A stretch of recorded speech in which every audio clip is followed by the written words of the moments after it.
بسم اللہ الرحمن الرحیم۔ ایک دفعہ کا ذکر ہے کہ خلیفہ ہارون رشید نے بہلول دانہ کو دربار میں طلب کرنے کا حکم دیا تو خلیفہ کا ایک کرندہ فوراً بہلول دانہ کی تلاش میں روانہ کر دیا گیا۔ بہلول دانہ اسے کہیں بھی نہ ملے، نہ وہ اس ویران کھنڈر میں تھے جو ان کا بسیرا تھا، نہ وہ اس قبرستان میں تھے جہاں وہ اکثر کسی سوچ میں ڈوبے رہتے تھے۔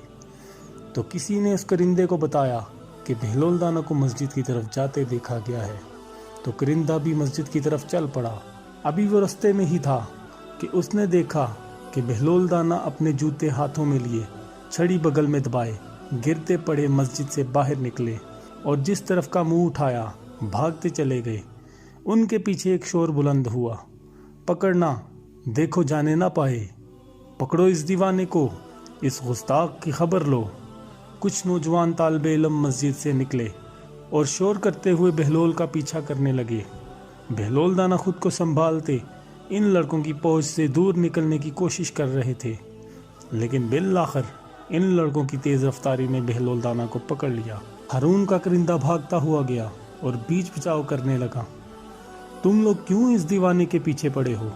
کچھ انصاف سے کام لو، تم کتنے سارے ہو اور یہ بیچارہ اکیلا؟ پہلے بتاؤ تو صحیح کہ ہوا کیا ہے؟ تو لڑکے غصے سے بولے، یہ پوچھیں کہ کیا نہیں ہوا ہے؟ اس دیوانے نے ہمارے استاد محترم امام ابو حنیفہ کو مٹی کا ڈھیلا مار دیا ہے جو سیدھا ان کی پیشانی پر لگا، ہم اسے ہرگز نہیں چھوڑیں گے۔ ان لڑکوں نے پھر بہلول دانہ کو پکڑ لیا تو ہارون کے کرندے نے ان کو روک دیا اور بولا، لیکن ہوا کیا تھا؟ کیا ان کے ساتھ بہلول کا کوئی جھگڑا ہوا تھا؟ تو طالب علم بولا کہ ہمارے استاد محترم کی شان اس سے بالا تر ہے کہ وہ اس جیسے کے ساتھ جھگڑا کریں۔ وہ تو ہمیں معمول کے مطابق درس دے رہے تھے کہ یہ دیوانہ جانے کہاں سے نمودار ہوا اور ان کی پیشانی پہ ڈھیلا کھینچ مارا۔ یہ پاگل ہے یہ دیوانہ، آج تو ہم اس کو ایسا سبق سکھائیں گے کہ یہ سارا پاگل پن بھول جائے گا۔ تو ہارون کے کرندے نے اس کا بازو پکڑ لیا اور بولا، بات سن لڑکے، سب جانتے ہیں کہ یہ دیوانہ ہے اور پھر خلیفہ ہارون رشید کا رشتہ دار بھی ہے۔ تم اسے مار کر قانون ہاتھ میں نہ لو اور اسے قاضی کے پاس لے جاؤ، وہی صحیح فیصلہ کرے گا۔ تو بات لڑکوں کی سمجھ میں آ گئی اور بہلول کو پکڑ کر قاضی کے پاس لے گئے اور قاضی کو تمام ماجرا بتا دیا۔ تو حضرت بہلول دانہ نے کہا کہ ذرا تم اپنے استاد محترم کو بھی لے آؤ، تم مدعی کے بغیر دعویٰ کس طرح پیش کر سکتے ہو؟ قاضی نے حکم دیا کہ بہلول درست کہتا ہے، تم استاد کو بلا لاؤ، کیونکہ مدعی تو وہی ہیں اور ہم بھی دیکھ لیں گے کہ ضرب کتنی شدید ہے۔ تو ان میں سے کچھ طالب علم گئے اور استاد محترم امام ابو حنیفہ کو بلا لائے۔ تو بہلول نے قاضی سے کہا کہ قاضی جی، کیا میں ان لڑکوں کے استاد محترم سے بات کر سکتا ہوں؟ تو قاضی نے اجازت دی اور بولا، ہاں شوق سے۔ تو بہلول نے انہیں مخاطب کیا اور بولے، میرے عزیز، میں نے تجھ پر کون سا ظلم کیا ہے؟ تو ابو حنیفہ نے غصے سے کہا، عجیب مسخرے ہو تم، ابھی تم نے سب کے سامنے میری پیشانی پر مٹی کا ڈھیلا مارا ہے۔ تو بہلول بولے، بھائی اس سے تجھے کیا فرق پڑا؟ تو بھی مٹی کا بنا ہے اور وہ ڈھیلا بھی مٹی کا بنا تھا۔ ابھی تو تم خود ہی اپنے شاگردوں کو سمجھا رہے تھے کہ امام جعفر صادق علیہ السلام جو یہ فرماتے ہیں کہ ابلیس کو جہنم کا عذاب دیا جائے گا، وہ درست نہیں ہے، کیونکہ شیطان ناری مخلوق ہے، وہ آگ سے بنا ہے اور اس کو آگ بھلا کیا تکلیف پہنچائے گی؟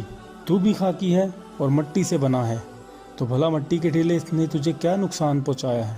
تو ابو حنیفہ نے ناگواری سے کہا، فضول باتیں مت کرو، تم نے وہ ڈھیلا اتنی زور سے مارا ہے کہ میری پیشانی اور سر میں درد ہو رہا ہے۔ تو بہلول نے فوراً جواب دیا کہ آپ بھی غلط بیانی نہ کریں، اعلیٰ حضرت، اگر آپ کی پیشانی میں درد ہے تو وہ ہمیں نظر کیوں نہیں آتا؟ امام ابو حنیفہ نے ناگواری سے جواب دیا، اوہو، کس احمق سے پالا پڑا ہے، عقل مند آدمی، کیا کبھی درد بھی کسی کو نظر آیا ہے؟ تو بہلول دانہ بولے، قبلہ استاد، ابھی تو آپ اپنے شاگردوں سے فرما رہے تھے کہ امام جعفر صادق علیہ السلام جو یہ فرماتے ہیں کہ خدا کو دیکھنا ممکن نہیں، میں اس بات کو نہیں مانتا، بھلا جو چیز موجود ہے اسے نظر آنا چاہیے، خدا کو دیکھنا ممکن ہے، تو اگر آپ کے سر میں درد ہو رہا ہے تو اسے ہمیں بھی دکھائیں۔ تو امام ابو حنیفہ شرمندہ ہو گئے اور بولے، قاضی صاحب، یہ دیوانہ تو ادھر ادھر کی ہانک رہا ہے، اس نے سب کے سامنے مجھے پتھر مارا ہے، آپ گواہیاں لے کر اسے سزا دیں اور کاروائی ختم کریں۔ تو حضرت بہلول دانا بولے، یا حضرت، اگر مجھ ناچیز نے آپ کو مٹی کا ڈھیلا مار بھی دیا ہے تو اس میں مجھ دیوانے کا کیا قصور؟ ابھی آپ ہی تو اپنے شاگردوں سے فرما رہے تھے کہ آپ کو امام جعفر صادق علیہ السلام کے اس قول سے بھی اختلاف ہے کہ وہ فرماتے ہیں اچھا یا برا کام کرنے والا خود اس کا ذمہ دار ہے اور اس کے لیے جواب دہ ہے، جبکہ آپ فرماتے ہیں کہ ہر فعل اللہ کی طرف سے ہوتا ہے اور بندہ اس کا ذمہ دار نہیں۔ اس لحاظ سے تو میں اس کا ذمہ دار نہیں، بلکہ یہ کام تو خود خدا نے مجھ سے کروایا ہے۔ اب بھلا اس کام کے لیے سزا کا مستحق میں بھلا کس طرح ٹھہرا جو میں نے کیا ہی نہیں؟ خدا را قاضی صاحب، آپ انصاف کیجئے۔ تو امام ابو حنیفہ لاجواب ہو گئے۔ قاضی، جو دونوں کی دلچسپ بحث سے محفوظ ہو رہا تھا، بولا، بہلول نے اپنا مقدمہ جیت لیا ہے اور اس کو باعزت بری کیا جاتا ہے۔ تو حضرت بہلول دانا نے اطمینان کا گہرا سانس لیا اور اپنی چھڑی سنبھال کر عدالت سے باہر نکلے۔ وہ اپنی دن میں کہہ رہے تھے کہ آل محمد کی تکذیب کرنے والوں کو منہ کی کھانی پڑتی ہے، علوم اہل بیت کو جھٹلانے والوں کے مقدر میں جیت نہیں۔ دوستو، مستقبل میں اس طرح کے واقعات سننے کے لیے میرے چینل کو سبسکرائب کریں اور بیل آئیکن کو لازمی پریس کریں تاکہ آپ لوگوں تک میری ویڈیوز بر وقت پہنچتی رہیں۔